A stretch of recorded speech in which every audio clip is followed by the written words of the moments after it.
దావీదు జీవితంలో ఎంతో కష్టము, వేదన, కరువు, పోరాటము. అయితే దావీదుని దేవుడు ఎంతగా ఆశీర్వదించాడంటే 2 సమూయేలు గ్రంథము 5వ అధ్యాయము 10వ వాక్యంలో చూసుకున్నట్లయితే దావీదు అంతకంతకు వర్ధిల్లెను.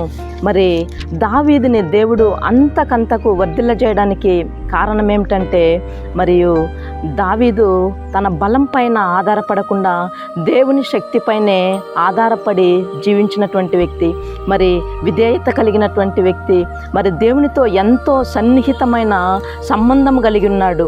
అందువలనే మరి దావీదును దేవుడు అంతకంతకు వర్ధిల్ల చేశాడు.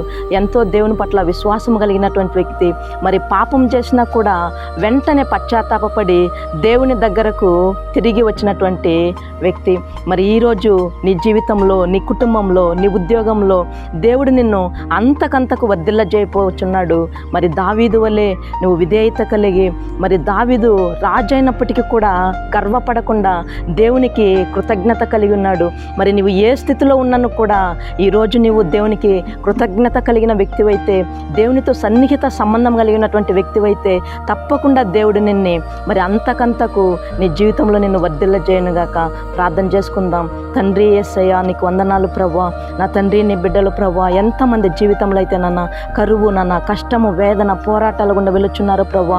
అలాంటి జీవితాల్లో నా ప్రభువా, అయా దావీదును వర్ధిల్ల చేసినటువంటి దేవుడు ప్రతి బిడ్డ కుటుంబాన్ని నాన్న వర్ధిల్ల చేయమని, ఆశీర్వదించి దీవించమని యేసు నామములో అడుగుచున్నాము తండ్రి. ఆమేన్.